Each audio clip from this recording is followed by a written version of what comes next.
Welcome everyone और मेरे digital platform में आप सभी का स्वागत है। आज हम जिस पर बात करने जा रहे हैं, जिस विषय पर, वो स्ट्रेस है। और इस समय हमारे यहाँ स्ट्रेस से संबंधित बहुत से क्लाइंट बढ़ते चले जा रहे हैं। स्ट्रेस क्या है और कैसे पहचान सकते हैं हम कि हमारा कैंडिडेट स्ट्रेस में है। तो आइए मेरे डिजिटल प्लेटफॉर्म पे इस पर अपनी ऊर्जा से, अपनी ताकत से समझते हैं और कैसे इसका निवारण हम कर सकते हैं छोटे छोटे प्रयासों से। आइए समझते हैं और समझने का प्रयास करते हैं। दोस्तों, सबसे पहले तो हम कैसे पहचानें कि हमारा जो कैंडिडेट है वो स्ट्रेस में है और क्यों और कैसे उसको इस समस्या से हम बाहर निकाल सकते हैं। ये बहुत ही अच्छा काम रहने वाला है। तो दोस्तों, आइए इस वीडियो को शुरुआत करते हैं। उससे पहले मैं आपसे अपील करता हूं कि कृपया इस चैनल को और इस पेज को लाइक करें। देखिए, सबसे पहले यदि हमारे परिवार में कोई, मेरा बेटा हो सकता है, मेरा दोस्त हो सकता है, मेरी फ्रेंड में जो हमारे दोस्त हैं वो हो सकते हैं, या कोई भी, यदि वो दिन भर चिंता करे और नकारात्मक सोचता रहे तो समझ लीजिए वो शुरुआत कर रहा है अपने आप को इस बीमारी के बुलावे के लिए। जब हम किसी एक नकारात्मक चिंतन को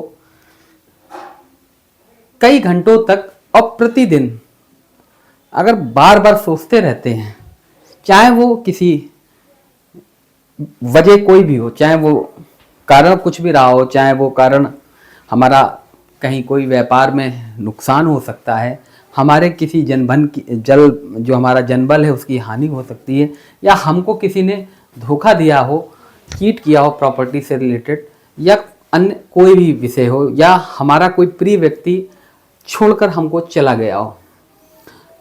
ऐसी स्थिति में स्ट्रेस आना स्वाभाविक है। और कभी कभी हम अधिक संसाधनों को जुटाने के चक्कर में हम कुछ ऐसे फैसले कर देते हैं जिससे हमें इतनी हानि होती है आर्थिक रूप से कि हम तनाव में आ जाते हैं। शुरुआत करते हैं कि हम कैसे पहचानें कि हमारा जो मित्र है या दोस्त है वो तनाव में कैसे है। तो देखिए, तनाव में जब आप चले जाएंगे, हम आशा करते हैं कि मेरा वीडियो देखने के बाद ज़रूर आप अपनी राय कमेंट पर देंगे और अपने विचार हमसे साझा करेंगे। मैं नहीं चाहता हूं कि कोई भी व्यक्ति अपने जीवन में तनाव में जाए, लेकिन अगर कोई व्यक्ति तनाव में है तो हम कैसे पहचानेंगे। देखिए, अगर कोई व्यक्ति तनाव में है तो उसका किसी भी काम को करने में मन नहीं लगेगा और उसे कोई भी आप काम कहोगे तो वो उसको टाल देगा बार बार। यदि आप उसको प्रेशर से कोई काम बोलोगे तो वो झुल्लाहट भरी आवाज़ में आपको हो सकता हो कुछ ऐसे शब्द बोल दे जो कि आपको बहुत अप्रिय लगे। तो ऐसे अगर सिस्टम आपको दिख रहे हैं, ऐसी आपको गुण दिख रहे हैं अगर किसी में, आपके मिलने वालों में, तो समझ लीजिएगा वो स्ट्रेस में है। क्या करें जो हम किसी कैंडिडेट को स्ट्रेस से दूर कर सकें। तो इसके लिए जो व्यक्ति स्ट्रेस में है और ये मेरा वीडियो देख रहा है तो उसको सबसे पहले खुद प्रयास करना पड़ेगा। यदि कोई व्यक्ति स्ट्रेस में है और उसको इससे निकलना है तो दुनिया की कोई दवाई नहीं बनी है जो उसको निकाल पाएगी। उसे खुद छोटे छोटे प्रयास करने होंगे और धीरे धीरे वो उस बीमारी से, इस व्यवस्था से अपने आप को बहुत आसानी से बाहर निकाल पाएगा। सबसे पहले उसको कभी भी इस बात के लिए बार बार नहीं सोचना कि जो उसके साथ हुआ उसके लिए वही जिम्मेदार है।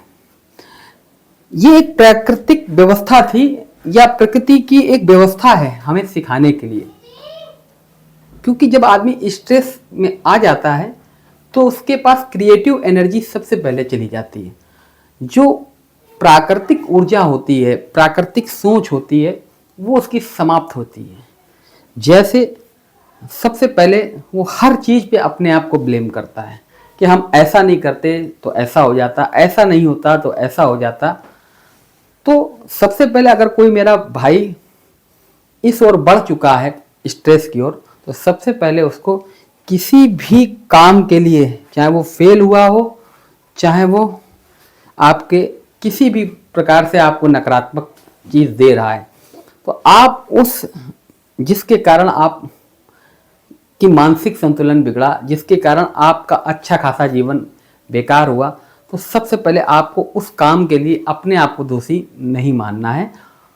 पहला काम ये करना है। दूसरा काम आपको ये करना है कि जब आप अपने आसपास ऐसे लोगों से घिरे रहेंगे जो आपको नकारात्मक बात, बार बार जो सब्जेक्ट हो चुका है खत्म, उसी पर बार बार बात करेंगे, यानी वो कहीं ना कहीं आपको, जब आपने एक चीज मान ली कि जो मेरे साथ हुआ उसके लिए ये प्राकृतिक व्यवस्था है, ईश्वर ने हमको कोई चीज सिखानी चाहिए होगी इसलिए ऐसा हुआ, इसको यही खत्म कर देना चाहिए था। लेकिन कुछ आपके दोस्त यार आ गए और वो आपको नकारात्मक अगर आपको सुझाव दे रहे हैं और बार बार उसी सब्जेक्ट को और आगे तक ले जाने की बात कर रहे हैं, तो ये ऐसे जो दोस्त होते हैं उनको तुरंत त्याग देना चाहिए, क्योंकि ये वही दोस्त हैं जो आपको स्ट्रेस की बीमारी की ओर बढ़ाना चाहते हैं। क्योंकि स्ट्रेस का यही मतलब होता है कि एक ही समस्या पर जो है बार बार जो है हम लोग बार बार जो है सोचें और बार बार हम उसी को के बारे में सोचते रहें।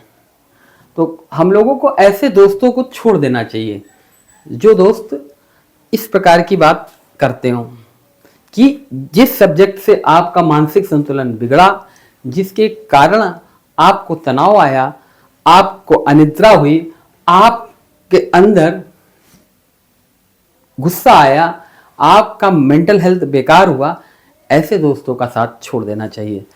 क्यों? क्योंकि वो रहेंगे तो वो घूम फिर के उस सब्जेक्ट पे बात करेंगे, फिर आपका ब्रेन उस ओर एक्टिव होगा और आप डिप्रेस होंगे, आप परेशान होंगे। तो कृपया आप इन चीज़ों को जरूर ध्यान दें। तीसरी चीज़, जब आप स्ट्रेस में आ जाते हैं तो आपका बॉडी लैंग्वेज खराब हो जाता है। तो कृपया आप सबसे पहले प्रयास करें पैदल चलने की।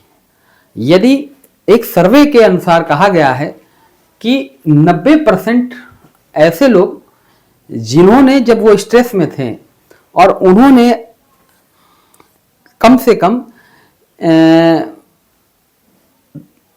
5 से 7,000 स्टेप चलना चालू किया, शुरुआत आप 1000 स्टेप से भी कर सकते हैं, तो कुछ अपने अंदर जो है नेचुरल एनर्जी मिलती है और कुछ हमारे फंक्शंस जो होते हैं वो क्या करते हैं, हमारे अंदर हमारे ब्रेन को मजबूत करते हैं और हमारे ब्रेन को एक्टिव करते हैं। क्योंकि डिप्रेशन में व्यक्ति का सबसे पहले ब्रेन काम करना कम कर देता है, ब्रेन हमेशा निगेटिव चला जाता है और हमारा ध्यान पूरा उधर ही चला जाता है।